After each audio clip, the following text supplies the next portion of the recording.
हरं गुरु हर हरं गुरु हर हरं गुरु हर हरं गुरु।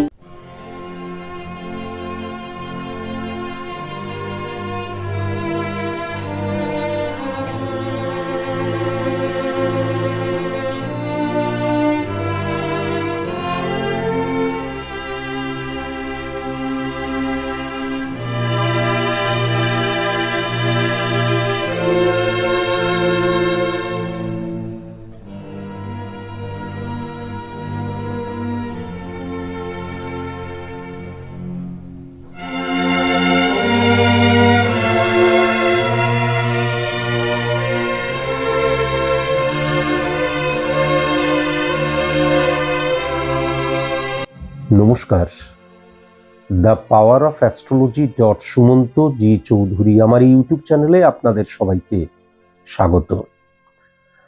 আমি আজ আবার উপস্থিত একটি নতুন অনলাইন প্রেডিকশন নিয়ে, একজন জাতকের অনলাইন প্রেডিকশন।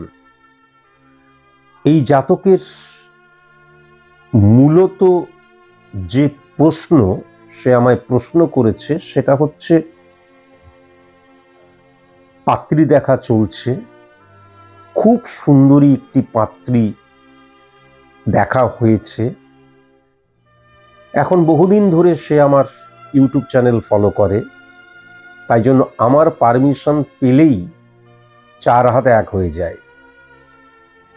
এখন তার ছক ক্যালকুলেশনের মধ্যে দিয়ে যে পাত্রীটিকে ফাইন্ড আউট করা হয়েছে সেই পাত্রীটি বিবাহ করা ঠিক হবে কিনা, বা আমাদের জন্মছক স্পট ইমপ্লিমেন্টেশন ছকের মধ্যে আমার কি ধরনের পাত্রীর সাথে বিবাহ হলে একদম পাত্রী বা আবার অপোজিটভাবে পাত্র ডিটেলিং করে দেওয়া যায়, কিন্তু সায়েন্টিফিক অ্যাস্ট্রোলজি করে দেয়।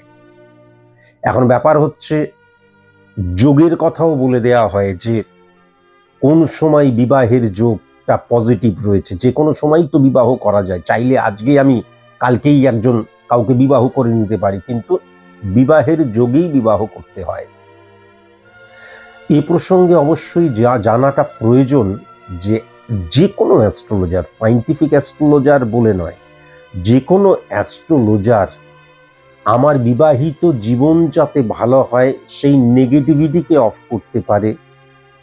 আমি যদি মেয়ে হই, তাহলে আমার পাত্র কেমন ধরনের ফাইন্ড আউট করা প্রয়োজন, কেমন পাত্রের সাথে বিবাহ করলে আমি সুখী হতে পারি, ডিটেলিং করে দেওয়া প্রয়োজন। অপোজিটভাবে পাত্রীর ক্ষেত্রেও, যেমন আজকে পাত্রীর ক্ষেত্রে করব ডিটেলিং, তাহলে এইগুলো করা কিন্তু সম্ভব। অনেকে মনে করে যে আমি কারোর কাছে গেলাম, যে কোনো অ্যাস্ট্রোলজারের কাছে গেলাম এবং তারপর দেখা গেলো বিবাহের রেমেডিটা নিলাম এবং বিবাহ হয়ে গেল, বিবাহ হচ্ছে না, বিবাহ হয়ে গেল। নেগেটিভ ইনফ্লুয়েন্সকে অফ করে দেওয়াটা কিন্তু একজন অ্যাস্ট্রোলজারের কাজ। একজন অ্যাস্ট্রোলজার কিন্তু ঘটক নয়। পাত্র বা পাত্রী ফাইন্ড আউট করে দেওয়াটা কিন্তু, খুঁজে দেওয়াটা তার কাজ নয়। এই ধরনের পাত্র বা পাত্রী খোঁজো, সেটা তোমার ক্ষেত্রে পজিটিভ, তোমার ক্ষেত্রে এই যোগে বিবাহের জায়গা লক্ষ্য করা যাচ্ছে, কিন্তু খুঁজে বের করাটা কিন্তু সেই পাত্র পাত্রীর ঘরের মানুষজনদের, অভিভাবকদের কাজ। সেটা কিন্তু কোনো অ্যাস্ট্রোলজারের কাজ নয়। অনেকে মনে করে যে বিবাহের রেমেডি নিলাম, এবার অটোমেটিকলি পাত্র পাত্রী পেয়ে যাব, তা নয়। কিন্তু পাত্র পাত্রী খোঁজার ব্যাপারে একজন অ্যাস্ট্রোলজারের বিন্দুমাত্র কোনো ধরনের হস্তক্ষেপ থাকে না। কিন্তু যেমন আমার ক্ষেত্রে আমি 2025-এ 5 জনের বিবাহ দিলাম, 5 জন ছেলে 5 জন মেয়েই আমারই student. That is different things. পরিচয় ছিল এর সাথে ওর সাথে ওর সাথে ওর সাথে, এরকম করে বিয়ে দিয়ে দিলাম নেগেটিভিটি কাটিয়ে। কিন্তু আমার কাছে কেউ যদি এসে যদি বলে আমার বিবাহের জায়গাটা আমি নেগেটিভিটিটা অফ করলাম, তারপর তার পাত্র বা তার পাত্রী খোঁজার দায়িত্বটা আমার, তাহলে এটা সম্পূর্ণ ভুল। কোনো অ্যাস্ট্রোলজারের কিন্তু ওই যে বললাম, ঘটক নয় কিন্তু যে পাত্র বা পাত্রীর খোঁজ দেবে। যাই হোক, যার প্রেডিকশনটি আজকে আমি করব, আমি ঠিক করেছি যে এই যে তার পাত্রী সম্পর্কে আমি বলবো যে পাত্রী কেমন পাত্রী ফাইন্ড আউট করা প্রয়োজন, বা যে পাত্রীটি খুঁজে বের করা হয়েছে সেই পাত্রীটি সঠিক কি বেঠিক এইটাই বলবো। তার আগে যে জাতকটি আমাকে এই প্রেডিকশনটি করতে বলেছে তার কিছু বর্ণনা দেব। তার বর্ণনা দেব এই কারণের জন্যই, আমি তো এমনও হতে পারে অ্যাজামশনের উপর বলতে পারি এই তোমার এই পাত্রী ঠিক, বা এই পাত্রীর সাথে বিয়ে করে নাও, বা এই পাত্রী ভুল, বা যে কোনো কিছু। সায়েন্টিফিক অ্যাস্ট্রোলজি কোন লেভেলে তার নলেজকে ইমপ্লিমেন্ট করে আমি আজকে বুঝিয়ে দেব। এই জাতকটি, যেই জাতকটি, এটা কিন্তু এমনি, এটা প্রত্যেকের ক্ষেত্রে বা প্রত্যেকবার করব তা নয়, মাঝে মাঝে খেলার ছলে, মজার ছলে, যাতে এইগুলো শুনতেও আপনাদের ভালো লাগে বা আপনারা বুঝতেও পারেন যে অ্যাস্ট্রোলজি ছেলে খেলার বিষয়বস্তু নয়। সনাতনী বৈদিক অ্যাস্ট্রোলজি না শিখলে সায়েন্টিফিক অ্যাস্ট্রোলজি শেখা যায় না। তাহলে কেবল সায়েন্টিফিক অ্যাস্ট্রোলজি নয়, কিন্তু সনাতনী বৈদিক সায়েন্টিফিক টোটাল অ্যাস্ট্রোলজি সাবজেক্টটা চ্যাংড়ামি করার জিনিস নয়, যে কেউ অ্যাস্ট্রোলজার হয়ে যেতে পারে না। সেই জন্যই কিন্তু আমি আজকে প্রথমে ছেলেটির বর্ণনা দেব, তাহলে ছেলেটি বুঝতে পারবে। ছেলেটিকে আমি দেখিও নি, কোনো কিছুই করিনি, জানিও না। যাই হোক, ছেলেটি প্রথমে আমাকে একটি ভয়েস করেছে, সেই ভয়েসটা আমি শুনি। সে একটি প্রশ্ন করেছে সম্ভবত, সেই প্রশ্নটার উত্তর দিয়ে আজকের এই যে অনুষ্ঠানটি, এই প্রেডিকশনটি, অনলাইন প্রেডিকশনটি একটু দীর্ঘ হতে পারে, কিন্তু আপনারা শুনবেন, খুব মজা পাবেন, আমি কথা দিচ্ছি। শুনে নি একটু।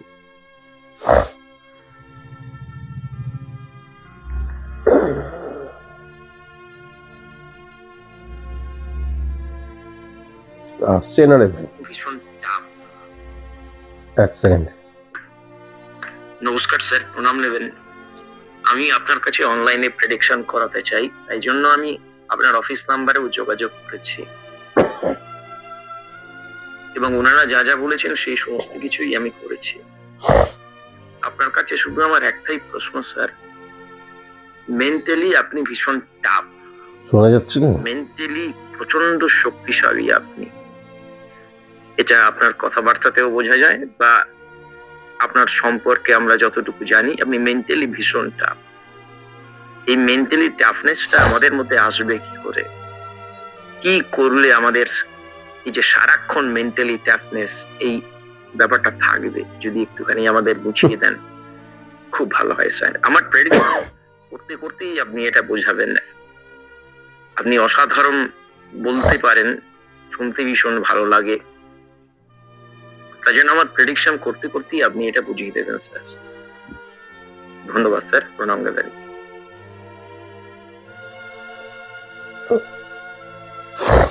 শোনা গেল কিনা কে জানে, বোঝাই গেল, কেননা মাইকটা এই যে আমার এখানেই রয়েছে, মাইকটা এখানে রয়েছে, এখানে ধরলাম, তার মানে নিশ্চয়ই শোনা গেছে। যাই হোক, ছেলেটি আমাকে বলেছে মেন্টাল টাফনেসের কথা। এই ছেলেটি যে প্রশ্নটা করলো এবং যা কিছু বলল পুরোটাই কিন্তু উল্টো। আমার কথা শুনে, লড়াইয়ের কথা শুনে, ফাইটের কথা শুনে অনেকেই মনে করে যে মেন্টালি আমি ভীষণ টাফ, মেন্টালি টাফ। এবং একটা কথা সে বলল কিন্তু, যে সারাক্ষণ মেন্টালি টাফনেসটা আমার থাকবে কি করে। সারাক্ষণ মেন্টালি টাফনেস আমার কখনোই নেই। এটা আমি যেমন আগেও বলেছি, শিশু এবং চরম বৃদ্ধ, মানে অনেক বুড়ো আছে, টেটিয়া বুড়ো, সেই বুড়োদের কথা বলছি না, একদম বৃদ্ধ, শিশু এবং বৃদ্ধ বৃদ্ধা, বৃদ্ধাদের তো কথাই নেই, শিশু এবং বৃদ্ধ বৃদ্ধাদের কাছে আমার যতটুকু মানে 5% 10% পাওয়ার আছে, আমি পাওয়ারলেস হয়ে যাই। তাদের কাছে আমি প্রথমেই মাথা নিচু করে বশ্যতা স্বীকার করি, তারা আমার দুর্বলতম স্থান। একটা ছোট্ট ঘটনা বলি, মেন্টাল টাফনেসের কথা বলল। 2015, 16, 17 এরকম এই সময়কার, তখন আমি একজন আত্মীয়র বাড়িতে আমি থাকতাম। রবিবার আমার একটা রেসিং সাইকেল ছিল। রবিবার আমি সেই সাইকেলটা নিয়ে খাসির মাংস আনতে যেতাম।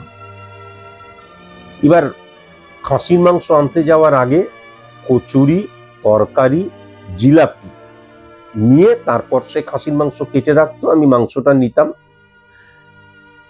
সে একটা এরকম না চালা করে ছোট্ট একটা জায়গায় ওই মানে ছাগল কেটে ঝুলিয়ে রাখতো, এরকম করে তার বিজনেস ছিল।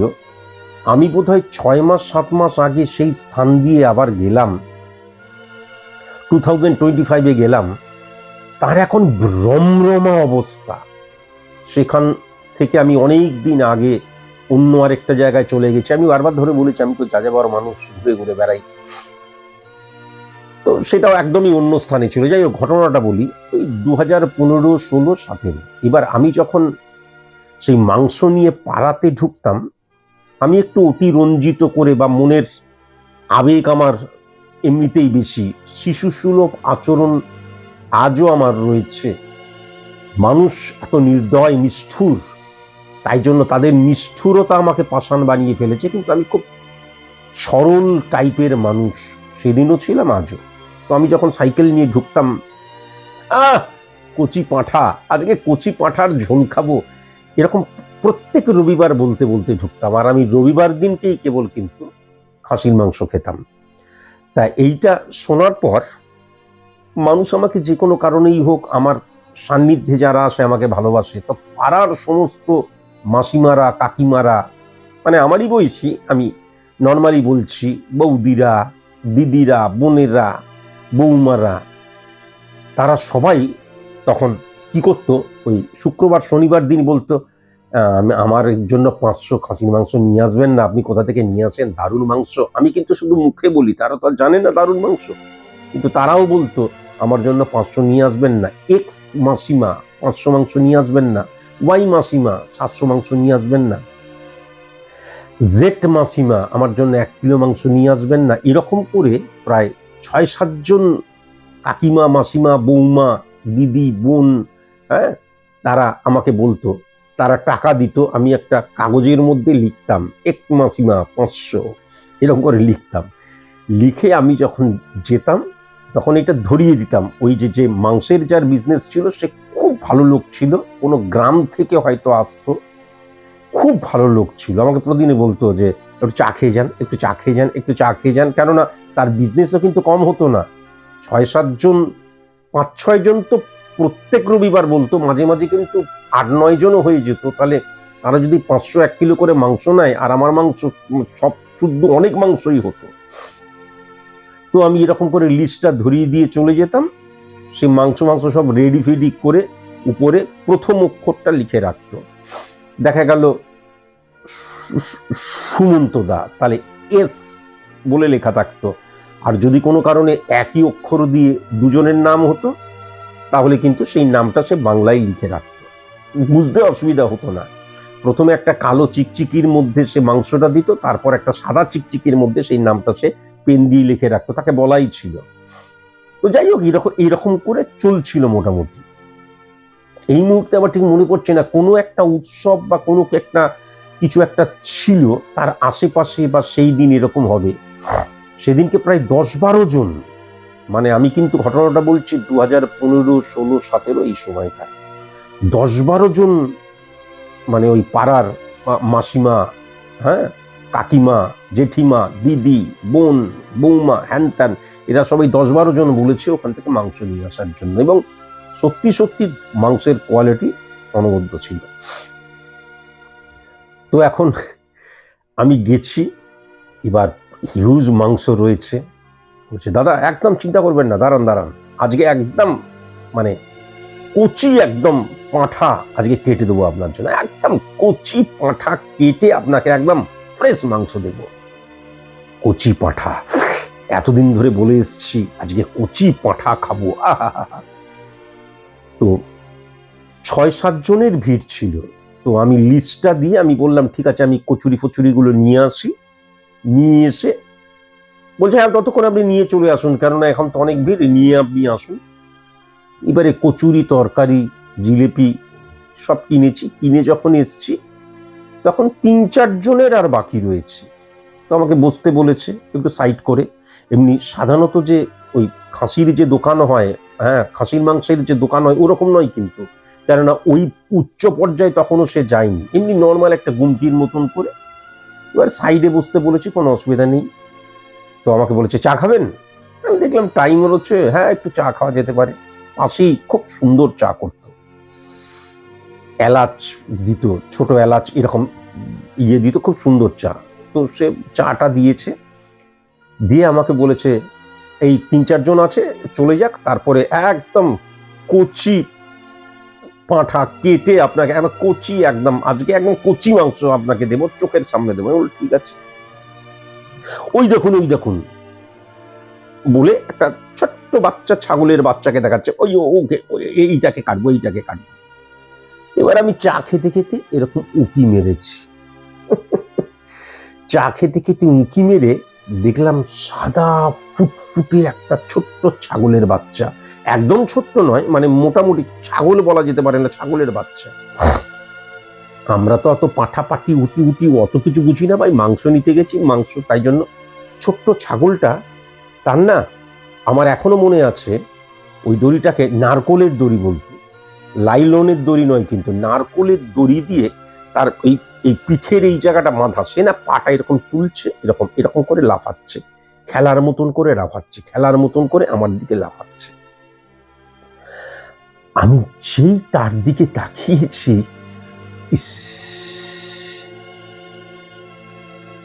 বুকটা ফেটে গেল। আরে এই বাচ্চা ছাগলটাকে এখন কাটবে, মানে তখন আরো মানে ওই 3-4 জনের বাকি, কিন্তু তখন সে মাংস দিচ্ছে, ওদের সাথে কথা বলছে, আমি চাটা মুখে দিয়েই এই বাচ্চাটাকে এখন কাটবে, এই বাচ্চাটার মাংসটা নিয়ে গিয়ে আমরা রান্না করে খাবো। ছাগলটা এরকম না, এরকম 2 পা তুলে এরকম যেন আমাকে ডাকছে। বিশ্বাস করবেন না, মেন্টালি স্ট্রেংথ, আমার মেন্টালি স্ট্রেংথ, আমার হাত পাগুলো কাঁপতে শুরু করলো, পুরো কাঁপতে শুরু করলো। আর এক একজনকে মাংস দেওয়া হচ্ছে, টাকা নিচ্ছে, যা ফেরত দেবার ফেরত দিয়ে যখন চলে যাচ্ছে না, যখনই ওই 3 জন থেকে 2 জন চলে এলো, হাত পা কাঁপতে শুরু করলো। চা খাওয়া দূর ব্যাপার, চা ফেলে দিয়েছি, ভাতটা ফেলে দিয়েছি চা সমেত, হাত পাগুলো না কাঁপতে শুরু করলো। ওরে বাবারি, ওই 2 জন থেকে যখন 1 জন হলো, তখন ঘাম দিচ্ছে, হাত পা কাঁপছে, মানে আমি তো, আর এটা তো আর প্রকাশ করা যায় না, ই বাবা আর 1 জন পরেই কাটবে, তারপর শেষ জনকে যখন দিচ্ছে, তখন রীতিমতো মাথাটা কেমন যেন ঘুরছে আমার, আমি তো প্রকাশ করতে পারছি না, প্রকাশ করা যায় নাকি। ছাগলটা তখন করে পা দুলিয়ে পড়ে যাচ্ছে, বাচ্চা, একদম বাচ্চা ছাগল। তারপর শেষজনকে যেই হয়ে গেছে, তারপর মানে এখন এমনি যদি খাসির মাংস দোকান দেখা যায়, তাহলে কিন্তু ওই বলি ফুলি দেওয়ার জন্য আলাদা একটা সেপারেট জায়গা রয়েছে, সে পেছন দিকটাতেই সে এরকম নিশ্চয়ই ওই ছাগলের মাংস যখন করা, এরকম বড় একটা লোহার, সে ভয়ঙ্কর। দাদা এইবার আপনার জন্য কোনো চিন্তা নেই বলে ছাগলটাকে খুলে সে যখন ওই আমাদের মানে অস্ত্র, মানে ভয়ঙ্কর অস্ত্র, মনে হলো মানুষকে পর্যন্ত কাটা যাবে, ভয়ঙ্কর অস্ত্র, যখন এইবার আপনার যখনই বলেছে, আমি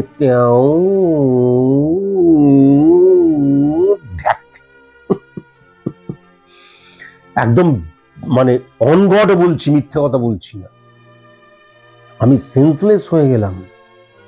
2015, 16, 17 সময় কার ঘটনা বলছি, সেন্সলেস হয়ে গেলাম পুরো, আমার মতন মানুষ সেন্সলেস হয়ে গেল পুরো।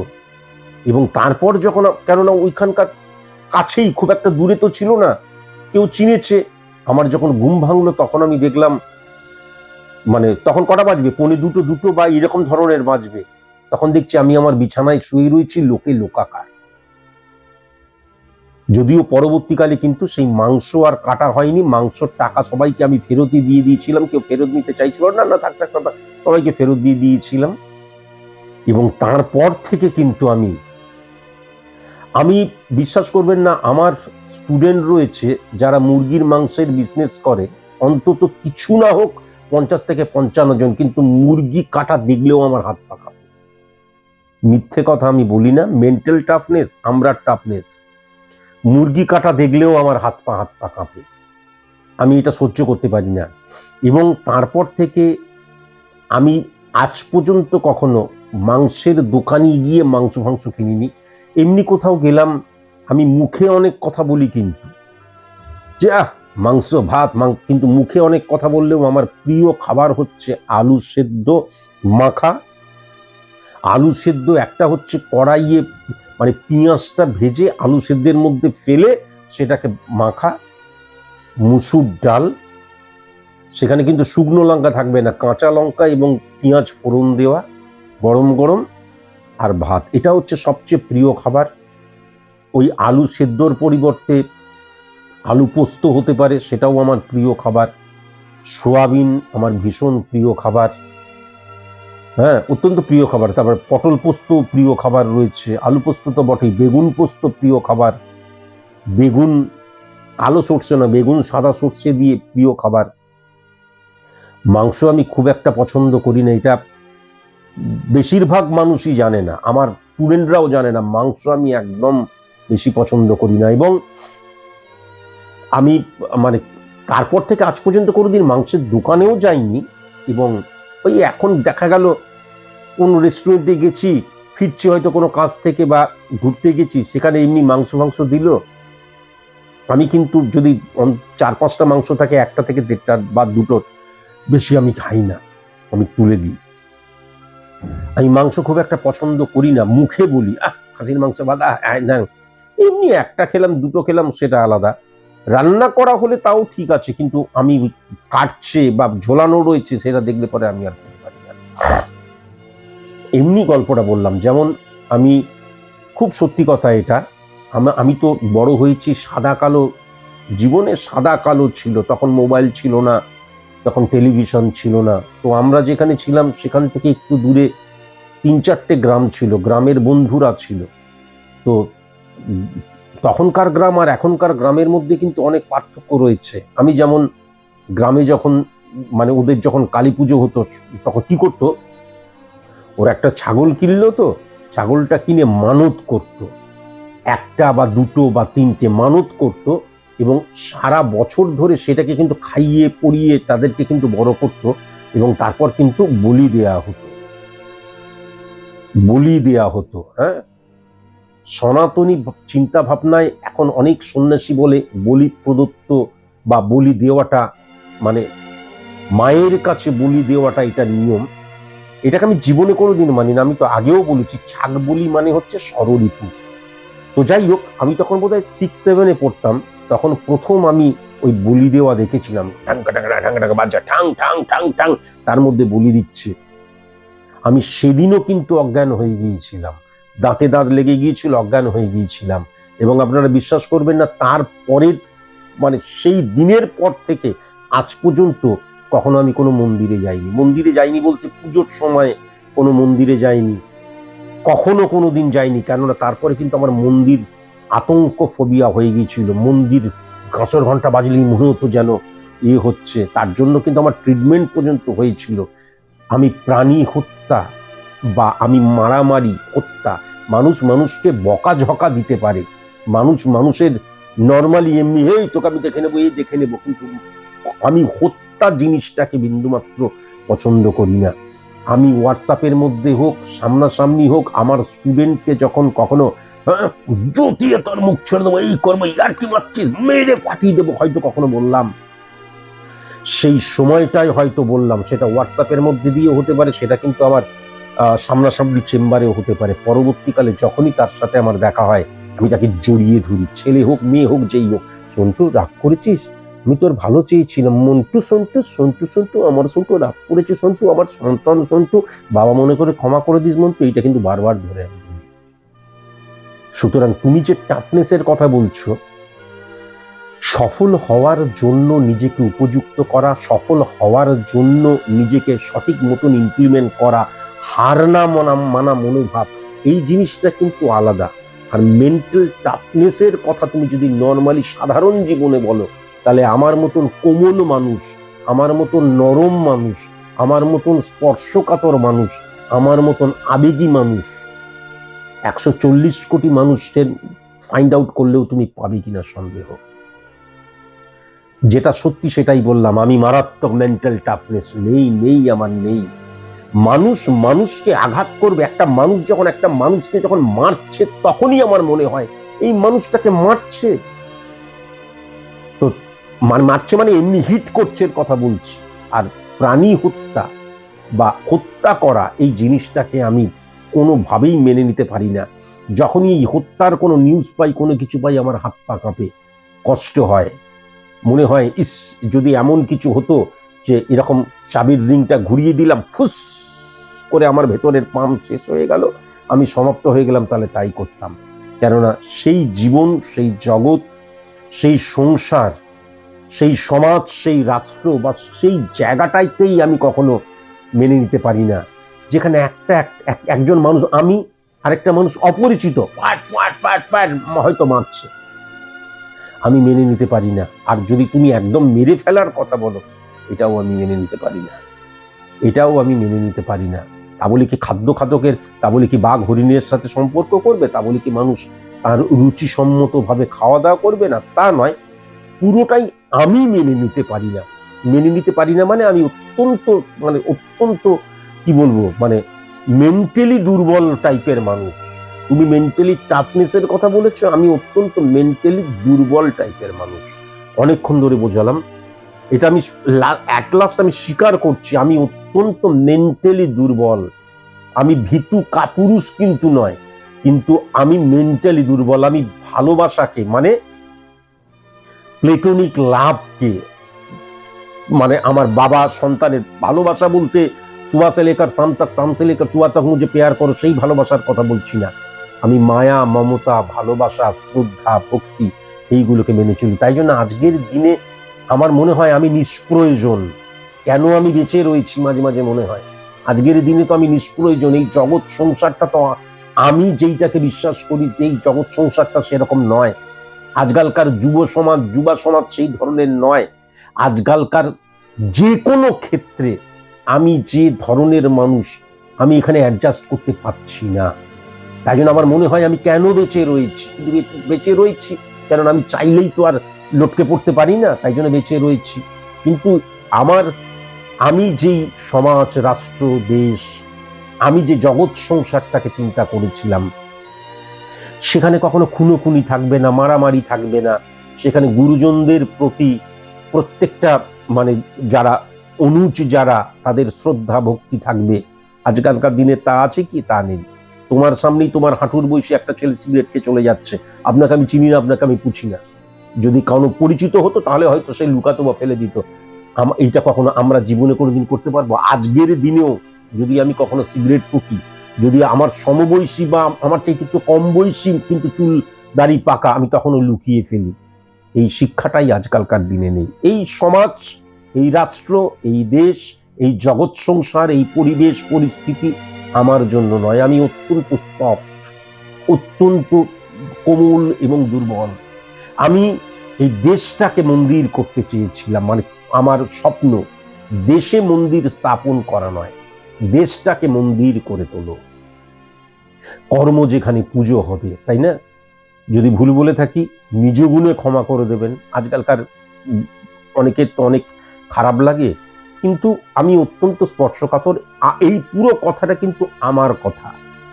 পরিশেষে এটাও বলি, যে আমাকে প্রশ্ন করেছে তাকেও বলি, আপনাদেরও বলি, যদি কোনো কিছু ভুল বলে থাকি নিজ গুণে ক্ষমা করে দেবেন। আমি অত্যন্ত অল্প শিক্ষিত মানুষ, তো তাই জন্য নিজের আবেগ দ্বারা যতটুকু বেরোই ততটুকুই বলি। যাই হোক, এবার আমি জাতকের জন্মছকে চলে আসি। কর্কট লগ্ন জন্মছক, কর্কট লগ্ন এবং তুলা রাশি।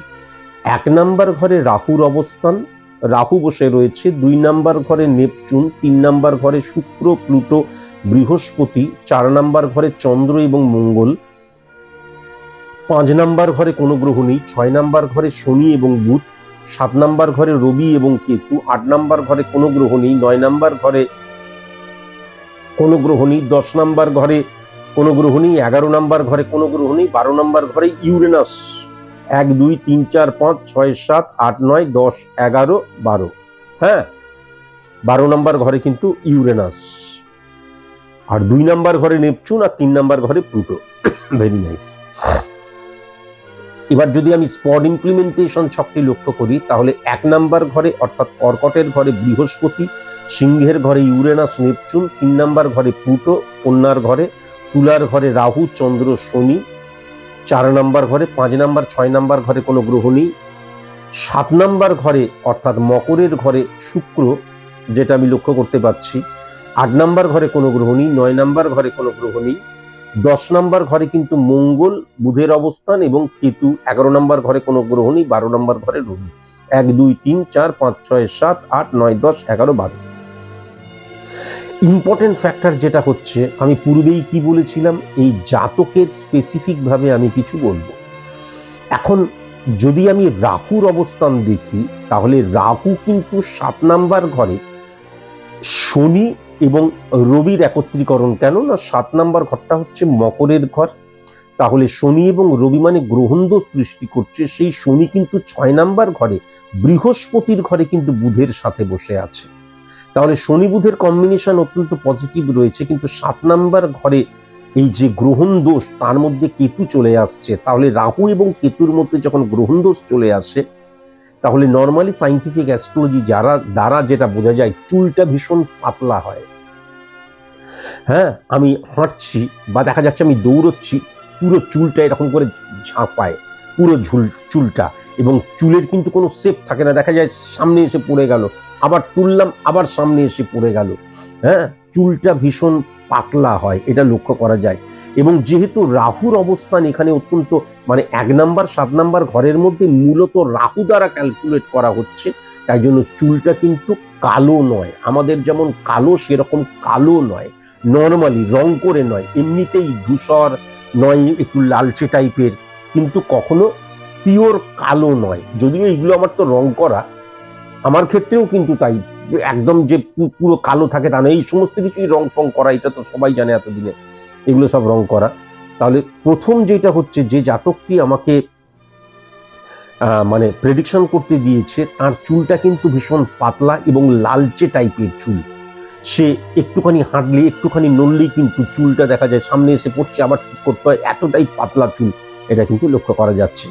এবার বৃহস্পতি এবং বুধের অবস্থান যদি লক্ষ্য করা যায়, কেননা তার কারণ কি হচ্ছে, তার কারণ হচ্ছে ধনুর ঘরে বুধের অবস্থান, সেই বুধের কিন্তু পার্সেন্টেজ ওয়াইজ 9 নাম্বার ঘরকেও হিট করছে, এবং বৃহস্পতির ঘর আবার যদি দেখা যায়, বৃহস্পতি কিন্তু বুধের ঘরেই বসে রয়েছে, তাহলে শুক্র বৃহস্পতি এবং বুধের অবস্থান দ্বারা কিন্তু আমাদের মুখমণ্ডলের ভুরুকে বোঝা যায়, তাহলে জোড়া ভুরু, এটাও কিন্তু লক্ষ্য করা যাচ্ছে।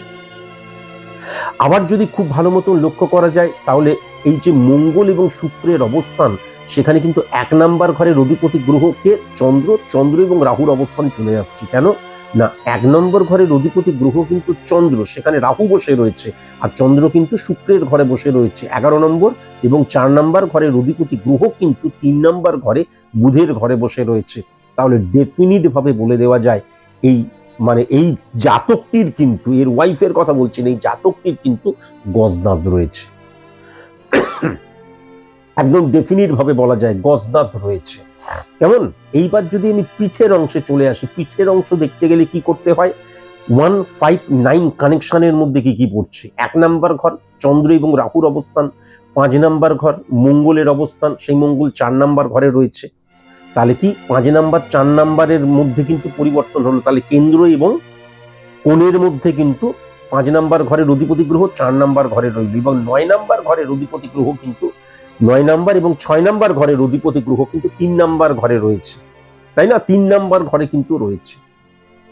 তাহলে ডেফিনিট ভাবে কিন্তু বলে দেওয়া যায়, এর পিঠে নয় কোনো তিলের কথা বলছি না, কিন্তু এর পিঠে নয় কোনো কালো দাগ রয়েছে, এটা কিন্তু জন্মগতভাবে। এর পিঠে নয় কোনো কালো দাগ রয়েছে, না হলে কোনো জরুল রয়েছে, বাদবাকি আর কি কি বলে ডাক্তার এটা বলতে পারবে, আমি তো অত জানি না, মানে মধ্য কথা হচ্ছে পিঠের পেছনে, সেটা বাম দিকে ডান দিকে যেখানে মধ্যিখানে যেখানে খুশি হতে পারে, কালো একটা স্পট রয়েছে অথবা জরুল রয়েছে, তিল নয়, ছোট্ট দাগ নয়, বড় একটা দাগ রয়েছে, এটা ডেফিনিটলি ভাবে বলা যেতে পারে। কেমন?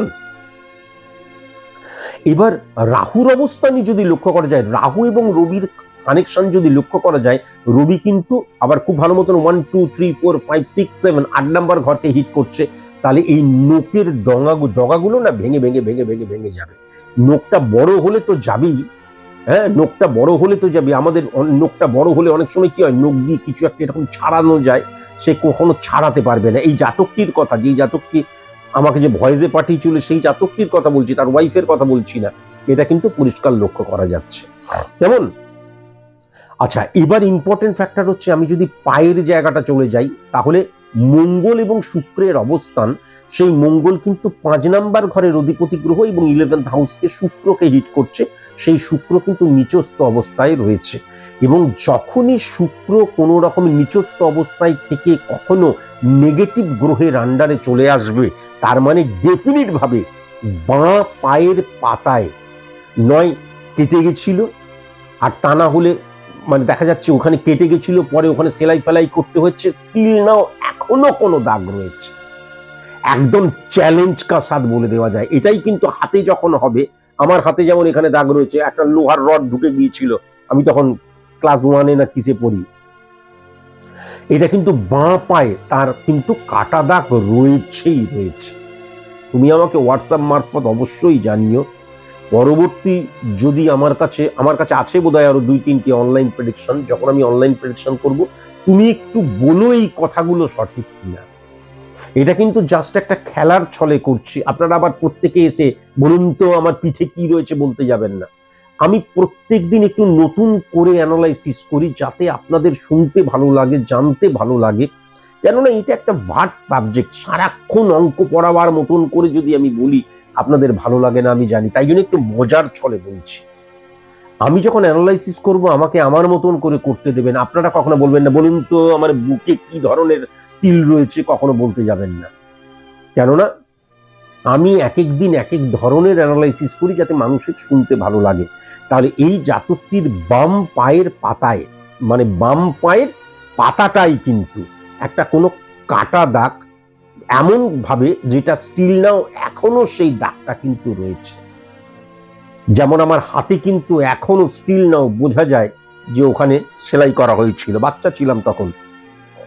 যেমন বাম পায়ের পাতায় কিন্তু এই জাতকের কাটা দাগ রয়েছে, নয়তো সেলাই করা হয়েছিল, সেলাইয়ের দাগ রয়েছে, এখনো বোঝা যায় যে এখানে সেলাই করা হয়েছে বা এখানে কেটে গেছিল, এটা কিন্তু পরিষ্কার লক্ষ্য করা যায়। এবার একটা কথা বলি, প্রথমত আমি যদি 1 4 7 10 ক্যালকুলেশন করি, আর আমি যদি কেন্দ্রের জায়গাটা 1 4 7 10 এবং কোণের জায়গাটা 1 5 9-কে ক্যালকুলেশন করি, তার মধ্যে 3-এর অধিক নেগেটিভ ইনফ্লুয়েন্সের জায়গাটা চলে আসছে এবং আমার শরীরকে বোঝা যাচ্ছে 11th 4th কানেকশন দ্বারা। তাহলে সেখানে যখন শুক্রের ঘরে মঙ্গল চন্দ্র এবং চন্দ্র রাহু কানেকশন ক্রিয়েট করছে, সেই রাহু কিন্তু রবি কানেকশন ক্রিয়েট করছে। তাহলে কি হচ্ছে, আমি যেই জেন্ডারের, মানে আমি যেই সেক্সের, আমি তো পুলিঙ্গ, তাহলে আমার শারীরিক প্রভাবটা কিন্তু মহিলাদের মতন হবে। সো কল্ড যেটা এখানে আমি বলতে চাইছি, সেটা হচ্ছে এই জাতকের কিন্তু দেখা যাবে স্কিনটা না একটু তৈলাক্ত টাইপের, সাধারণত মহিলাদের যে ধরনের ত্বক হয় সেই ধরনের। এবং এই জাতকের কিন্তু এটা কিন্তু মহিলাদের ক্ষেত্রে হলে অপোজিট হতো। আমি বলে দিচ্ছি, এই জাতকের দেখা যাবে ওই 2-1টি হয়তো সাধারণত পুরুষের হাতের মধ্যে, শরীরের মধ্যে, পায়ের মধ্যে, তাই না, একটু লোমস ব্যাপারটা থাকে। এটা নর্মালি ব্যাপার। এটা কেন, কিসের জন্য, এটা তো ডাক্তারেরা ভালো করে বলতে পারবে, বা যারা সেইগুলো নিয়ে চর্চা করে। আবার মেয়েদের ক্ষেত্রে অনেক মেয়েকে দেখা যায় মোটা মোটা গোপ প্রত্যেক দিন চাঁচতে হয়, এটা আমি দেখেছি। আমার স্টুডেন্টই রয়েছে, আমার জানাশোনা এরকম রয়েছে, দেখা যায় হাতে পায়ে মারাত্মক লোম। আমি অনেক এরকম, আমার অনেক বান্ধবীও ছিল, আমি দেখেছিলাম যখন আমি কম বয়সী ছিলাম, তখন আমি দেখেছিলাম। এটা হচ্ছে এই কারণের জন্যই হয়।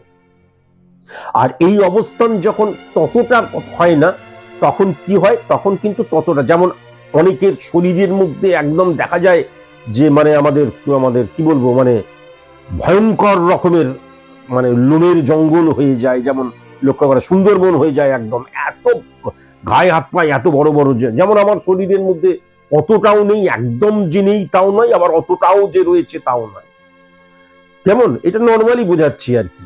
তাহলে সেই জায়গাটাও কিন্তু লক্ষ্য করা যাচ্ছে। এবার একটা কথা বলি, যে কথাটা তোমার নামও বলিনি, সুতরাং এইটা চিন্তা করার কিছু নেই, ছোট্ট করে বুঝিয়ে দিই, একটুখানি বুঝিয়ে দিচ্ছি, যে এটাকে খারাপভাবে নেবেন না। পেন দিয়ে নয়, ছোট পেন, এটা তো অনেক বড় পেন হয়ে গেল। দেখা যাচ্ছে যে আমি কোনো কিছু একটা দেখছি বা কোনো কিছু চিন্তা করছি বা কোনো কিছু পড়ছি, আমি নাকের মধ্যে ঢোকালাম, আমি সত্যি সত্যি নাকের মধ্যে ঢোকালাম, নাকের মধ্যে ঢুকিয়ে আমি চিন্তা করছি। এটা কিন্তু তোমার স্বভাব যদি না হয় তাহলে অ্যাস্ট্রোলজিটা ছেড়ে দেবে।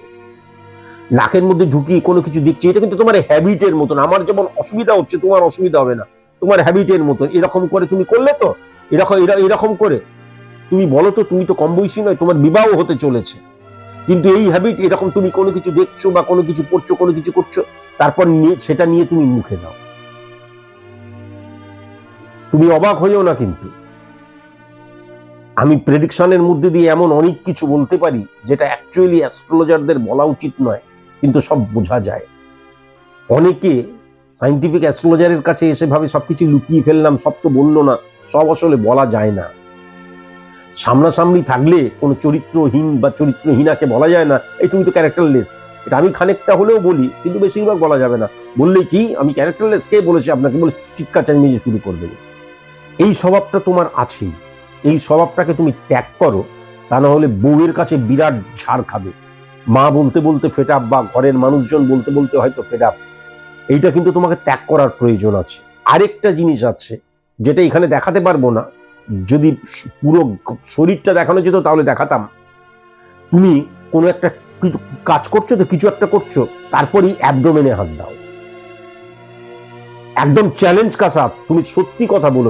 আমি জানি তুমি সত্যি কথা বলবে, কেননা তোমার নাম ধাম কিছুই বলছি না। সেই জায়গাটা, এই নাকটাকে এরকম সারাক্ষণ ধরে হাত দিয়েও করতে পারো, তারপর মুখে দেওয়া।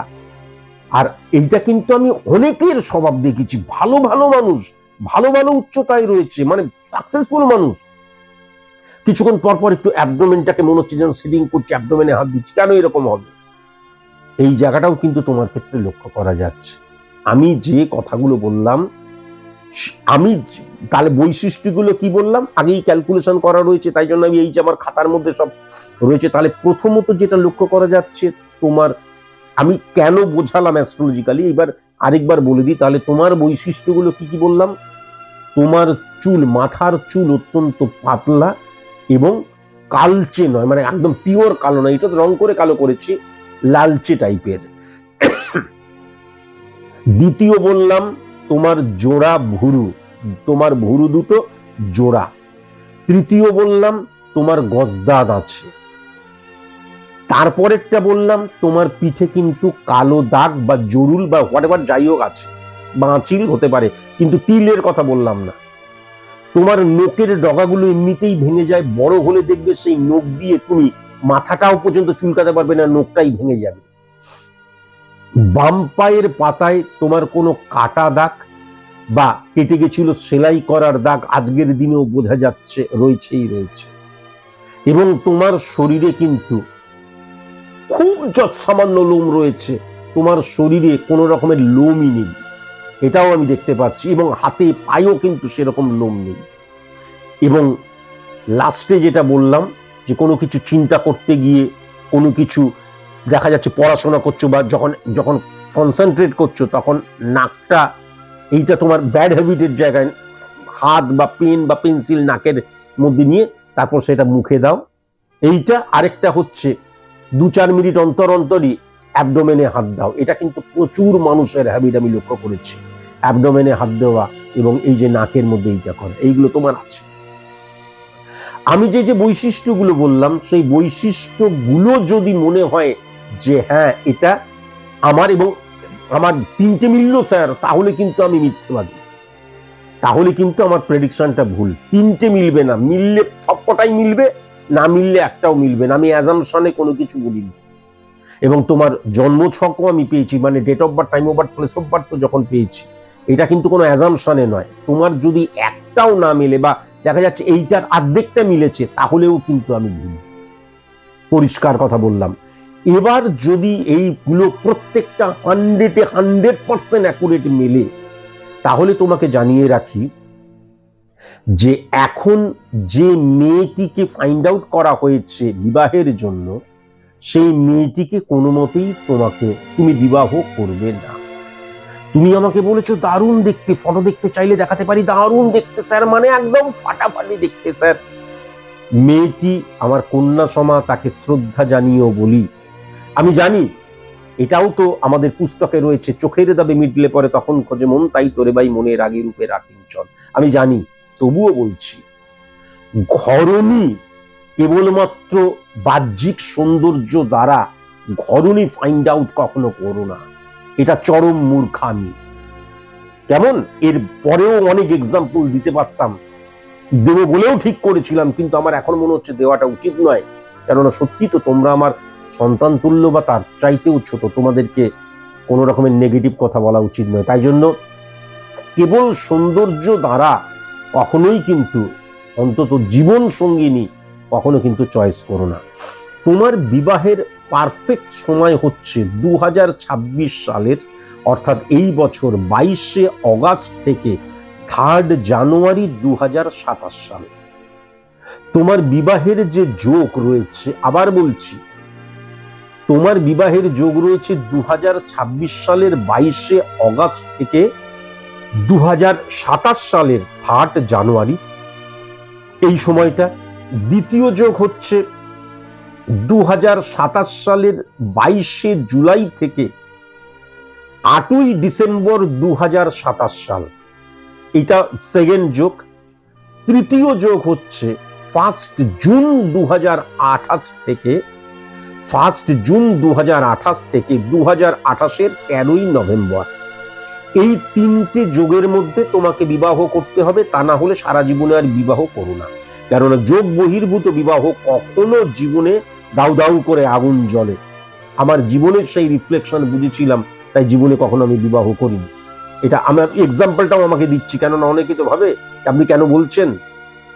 এবার এই 3টে যোগের মধ্যে তোমাকে বিবাহ করতে হবে। কি ধরনের মানে কন্যাকে ফাইন্ড আউট করতে হবে সেটা কিন্তু আমি এখন তোমাকে বলে দিচ্ছি।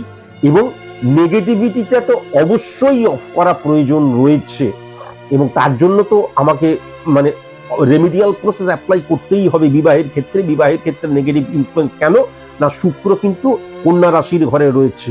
শুক্র দ্বারা কিন্তু স্ত্রীর জায়গা, শুক্র দ্বারা কিন্তু বিবাহিত জীবনকে বোঝা যায়। কন্যা রাশিতে শুক্র সবচেয়ে দুর্বল মানা হয়, মীন রাশিতে উচ্চস্থ মানা হয়, এবং মীন রাশিতে বুধকে সবচেয়ে নিচস্থ মানা হয়। তাহলে বুধ এবং শুক্র কিন্তু মানে বুধের যে রিফ্লেকশন লক্ষ্য করা যাচ্ছে 9 নম্বর ঘরেও রয়েছে, মীনের ঘরে। তাহলে কিন্তু তোমার বিবাহিত জীবনের এই নেগেটিভিটিকে অফ করা প্রয়োজন। তুমি যখন বিবাহের নেগেটিভিটিকে অফ করতে আসবে, তখনও তুমি কখনো ভেবো না নেগেটিভিটিকে অফ করা মানে আমি যেই ধরনের পাত্রীর কথা বলছি সেই পাত্রীটা অটোমেটিকলি তুমি পেয়ে যাবে, বা সেইটা পাইয়ে দেওয়াটা আমার দায়িত্ব। আমি আবার বলছি, আমি কিন্তু কোনো ঘটক নই। সুতরাং এই 3টে যে সময় বললাম, এই 3টে সময়ের মধ্যে তোমাকে বিবাহ করতে হবে। এইবার আর ক্যালকুলেশন বোঝাচ্ছি না, ক্যালকুলেশন করছি, তোমাকে ডাইরেক্ট বলি, কেননা অনেক সময় পার হয়ে গেল। প্রথমত তোমাকে যে পাত্রীটাকে খোঁজার প্রয়োজন আছে, চ্যালেঞ্জ কা সাথ প্রথমেই তোমাকে আমি চ্যালেঞ্জ করলাম, তুমি যে পাত্রী ফাইন্ড আউট করেছো অপূর্ব সুন্দরী বলছো, সেই অক্ষর দিয়ে নয়, দেখো সি অক্ষর দিয়ে নয় খুঁজতে হবে। যেমন চন্দ্রিমা হতে পারে, চন্দ্রা হতে পারে, চন্দ্রানী হতে পারে, চাঁদনি হতে পারে, চৈতালি হতে পারে, হ্যাঁ, সেরকম সি অক্ষর দিয়ে, এম অক্ষর দিয়ে, পি অক্ষর দিয়ে, এল অক্ষর দিয়ে তার নাম হবে ফার্স্ট। আমি কিন্তু ক্যালকুলেশন করেও বোঝাতে পারতাম, ক্যালকুলেশন করলে মোনোটোনাস লাগবে, তাই জন্য ক্যালকুলেশনটা করলাম না। তাহলে যে পাত্রীটাকে তোমাকে ফাইন্ড আউট করতে হবে পূর্ব পশ্চিম উত্তর দক্ষিণ যে কোনো দিক দিয়ে, তার নাম কিন্তু নয় সি অক্ষর দিয়ে হবে, নয় এম অক্ষর দিয়ে হবে, নয় টি অক্ষর দিয়ে হবে, নয় এল অক্ষর দিয়ে হবে। দ্বিতীয়ত দেখবে তার চুল যেমনই হোক, সে চুলের প্রতি মারাত্মক কসাস এবং কনসাস, মারাত্মক যত্নশীল। তুমি একজন নর্মালি স্নান করে চুল আঁচড়ানো আর আরেকজন চুলের প্রতি মারাত্মক যত্নশীল, দেখেই বোঝা যায়। তুমি বাচ্চা নয়, সুতরাং দেখে বুঝতে পারবে না তা নয়, দেখেই বোঝা যায় চুলের প্রতি তার মারাত্মক যত্ন। এটা কিন্তু ডেফিনিট ভাবে বলা যায়। সে কিন্তু কটকটে ফর্সা হবে। এখন তো ফর্সা মানেই সুন্দরী বলা হয়, এটা আমাদের চরম মূর্খামি এবং ব্যর্থতার জায়গা, তা কিন্তু নয়। উজ্জ্বল শ্যামবর্ণা, সবসময় কিন্তু সৌন্দর্যের উদাহরণ দিতে গিয়ে সবসময় উজ্জ্বল শ্যামবর্ণাকেই কিন্তু সৌন্দর্যের এক্সাম্পল হিসাবে দেওয়া হয়েছে। তুমি আমাদের ভারতবর্ষের শ্রেষ্ঠ সুন্দরীদের যদি দেখো, সবচেয়ে সুন্দরী, আকর্ষণীয়, যারা অপোজিট সেক্সকে তাড়িত প্রভাবিত করে, তারা বেশিরভাগই কিন্তু উজ্জ্বল শ্যামবর্ণা। যাই হোক, এই মেয়েটিও কিন্তু যেটা লক্ষ্য করা যাচ্ছে উজ্জ্বল শ্যামবর্ণা হবে, একদম ফর্সা কটকটে তা কিন্তু নয়, উজ্জ্বল শ্যামবর্ণা, সেটাও কিন্তু লক্ষ্য করা যাচ্ছে। এই মেয়েটি কিন্তু, এই মেয়েটির দাদা দিদি হোয়াটএভার কেউ থাকবেই, কেননা বাড়ির ছোট মেয়ে হবে, বাড়ির একমাত্র মেয়ে হবে না, বাড়ির ছোট মেয়ে হবে। কেমন? বাড়ির ছোট মেয়ে হবে। এবং ইম্পর্টেন্ট ফ্যাক্টর, এর মায়ের ব্যবসা থাকবে, যে কোনো ব্যবসা, বস্ত্র রিলেটেড ব্যবসা হতে পারে, বুটিক রিলেটেড ব্যবসা হতে পারে, অর্নামেন্টস রিলেটেড বিজনেস হতে পারে, মায়ের বিজনেস থাকবে। আর বাবা কিন্তু বেসরকারি চাকরি করবে। দুজনেই কিন্তু স্বক্ষেত্রে প্রতিষ্ঠিত। বাবা বেসরকারি চাকরি করবে, মা কিন্তু বিজনেস করবে। কেমন? এই মেয়েটির কিন্তু প্রচুর, মানে সাধারণত আমরা নিম্ন মধ্যবিত্ত মানুষ, তো আমাদের দিক দিয়ে দেখতে গেলে বেশ অনেক এর কিন্তু মানে প্রপার্টি থাকে, ফিক্সড অ্যাসেটস এর জায়গা কিন্তু মারাত্মক লক্ষ্য করা যাচ্ছে। মানে কেবল একটা এমনি ফ্ল্যাট কেনা রয়েছে, একটা জমি কেনা রয়েছে তা নয়, অনেক নিম্ন মধ্যবিত্ত মানুষের চোখ দ্বারা অনেক, বুঝতে পারলাম, আমাদের মতো নিম্ন মধ্যবিত্ত মানুষের চোখ দ্বারা অনেক এর কিন্তু ফিক্সড অ্যাসেটস থাকবে, এটাও কিন্তু লক্ষ্য করা যাচ্ছে। এই মেয়েটি কিন্তু কর্মরত হবে এবং এই মেয়েটি বেসরকারি স্কুলে কাজ করবে, ইংলিশ মিডিয়ামে পড়াবে। এই মেয়েটির চোখে কিন্তু চশমা থাকবে। কেমন? এটাও কিন্তু লক্ষ্য করা যাচ্ছে। এবার একটা কথা বলছি, যদি এই ধরনের মেয়ে তুমি ভালো মতন খুঁজলে পাবেই। প্রথমত হচ্ছে, এই মেয়েটি তোমার সমবয়সী হবে বা 2-3 মাসের বড়ও হতে পারে। কেমন? এটা হচ্ছে ফার্স্ট। আর সেকেন্ড, এই মেয়েটি, তার মানে কি, তোমার বয়স তো খুব একটা কম নয়, কেন মেয়েটি বিবাহ করলো না, তুমি পরবর্তীকালে মেয়েটিকে জিজ্ঞাসা করবে, আর যখন তুমি জিজ্ঞাসা করবে তখন আমি জানি আবার কিন্তু তুমি দেওয়ালে আমার ফটো টাঙিয়ে রাখবে ঈশ্বর মনে করে, আসলে ঈশ্বর নয়, নলেজ। এই মেয়েটি, যে মেয়েটির সাথে তোমার বিবাহ হবে, সেই মেয়েটি আগে একটি ছেলেকে ভালোবাসতো এবং অত্যন্ত অনেস্ট মেয়ে, একদম পুরোপুরি নিজেকে সঁপে দিয়েছিল, এমন ভাবে আঘাত পেয়েছে প্রেমে, সে ঠিকই করেছিল জীবনে আর কোনোদিন বিবাহই করব না। এবং তাই জন্যই কিন্তু তারপরে আর বিবাহের সেই চেষ্টাটাই আসেনি, তারপরে এখন সে বিবাহ করবে। তার এই কাহিনীটা থাকবে, এই কাহিনীটা আঘাত দিও না তাকে, তার কারণ সে কিন্তু অত্যন্ত সৎ এবং ভালোবাসায়, ওই যে কণ্ঠকারী কমল সমপদ তলা মঞ্জির ছিল হি ঝাপি কাগরি বাড়ি ঝাড়ি করে পি চলো চলেই তঙ্গুলি চাপি, বা আমার যদি না থাকে সুর তোমার আছে তুমি তা দেবে, আমার গন্ধহারা ধূপ তোমার কাছে সুরবি নেবে, এই নাম প্রেম। সেটাই ওর প্রেম ছিল, তাই জন্য আঘাত পেয়েছিল, আর বিবাহই করব না, এটাও কিন্তু আমি লক্ষ্য করতে পারছি। কেমন? একে ডাক্তার দেখানো মাস্ট, কেননা ওভারিতে সিস্ট থাকবে, সেটা কিন্তু পরবর্তীকালে সন্তান হতে গেলে প্রবলেম সৃষ্টি করতে পারে, এটাও কিন্তু আমি লক্ষ্য করতে পারছি। আরেকটা ইম্পর্টেন্ট, তুমি ইজিয়েস্ট ভাবে ফাইন্ড আউট করতে পারবে একে, এ কিন্তু বাঁ হাতি হবে, বাঁ হাতে লিখবে, বাঁ হাতে খাবে, হ্যাঁ, বাঁ হাতি হবে, এটাও কিন্তু লক্ষ্য করা যাচ্ছে। আর মানে একদম লাস্টে যে বর্ণনাটা বলছি, এই যে কানের লতিটা কিন্তু লম্বা থাকবে না, এর কানের উপরটা লম্বা থাকবে। কানের লতি, আমার তো অনেক বড় বড়, আমার তো ফার্স্ট ক্লাস কান, হ্যাঁ, শঙ্খের মতন কান, কিন্তু এরকম কান, এরকম লতি, এত বড় লতি থাকবে না, তাহলে তো ওই যেত অপূর্ব সুন্দর কান হতো। এই কানের উপরটা বড় থাকবে আর এইটা ছোট থাকবে, অনেকটা আমির খানের কানের মতো। কেমন? তুমি মিলিয়ে নিও, একদম অ্যানালাইসিস করে দিলাম। কিন্তু তুমি এই ধরনের পাত্রী তুমি ফাইন্ড আউট করবে, এই ধরনের পাত্রী তোমার রয়েছে, পাত্রী পাবেই তুমি। কিন্তু এই পাত্রীটা পাওয়ার জন্য কখনো আমি রেমিডিয়াল প্রসেস অ্যাপ্লাই করেছি এই পাত্রী অটোমেটিকলি পেয়ে যাবো বা স্যার পাইয়ে দেবেন নয়। আবার বললাম, স্যার কিন্তু ঘটক নয়। এই পাত্রী তুমি ডেফিনিট ভাবে পাবে, খোঁজার প্রয়োজন আছে, খুঁজতে হবে, ফাইন্ড আউট করতে হবে। এবং তোমার এই যে 2026 সাল থেকে 28 সাল পর্যন্ত যে 3টে বিবাহের যোগ আছে তার মধ্যে তুমি বিবাহ করবে। তুমি অবশ্যই চেম্বারে আসবে নেগেটিভিটি অফ করার জন্য। রেমিডিয়াল প্রসেস অ্যাপ্লাই তোমাকে করতেই হবে। শুক্রের নেগেটিভ ইনফ্লুয়েন্স এবং বুধ মিনের ঘরে সবচেয়ে নিচস্থ মানা হয়, সুতরাং বিবাহিত জীবন নেগেটিভ। এই নেগেটিভিটি যখন তুমি অফ করবে, এবং আমি তোমার একদম ক্লিয়ার বলে দিলাম যে কি ধরনের পাত্রী তোমাকে ফাইন্ড আউট করতে হবে। আমি আবার বললাম যে রেমিডিয়াল প্রসেস অ্যাপ্লাই করার পরেও কিন্তু স্যার খুঁজে পাচ্ছি না কখনো বলবে না। অ্যাস্ট্রোলজারেরা কখনো ঘটক নয়, কিন্তু আমি তো নই। এবার কোনো কারণে দেখা গেল আমি কোনো ছেলেকে পেলাম, আমারই কোনো স্টুডেন্ট, তার সাথে এই আমার কোনো মেয়েকে পেলাম, মেয়েকে পেলাম, এবার দেখা গেল যে তার সাথে মেলবন্ধন করিয়ে দেওয়া যায়, তাহলে মেলবন্ধন করিয়ে দিলাম। That is different things. অনেকক্ষণ ধরে বলে যাচ্ছি, কেমন অনেকক্ষণ ধরে অনেক বোঝালাম, অনেক গল্প করলাম, হ্যাঁ, যাতে তোমাদের ভালো লাগে। পরিশেষে আবার বলি, মেন্টাল টাফনেস, স্যার আপনার মেন্টালি টাফ। ওরে বাবা, আমি শিশুর মতন সহজ সরল একজন মানুষ। তোমাদের হিংসা, তোমাদের এই যে প্রাণীহীন এই শহরটার মধ্যে বাঁচতে বাঁচতে আমার মধ্যে সেই শৈশবটা হারিয়ে যাচ্ছে। আদারওয়াইজ মেন্টালি টাফনেস কিছুই নয়। আমি আনন্দে থাকতে চাই, আমি হাসতে চাই, আমি মজা করতে চাই, মানুষকে ভালোবাসতে চাই। হিংসা, আঘাত আমি বিন্দুমাত্র পছন্দ করি না। আজকের মতন এইটুকুই। নমস্কার।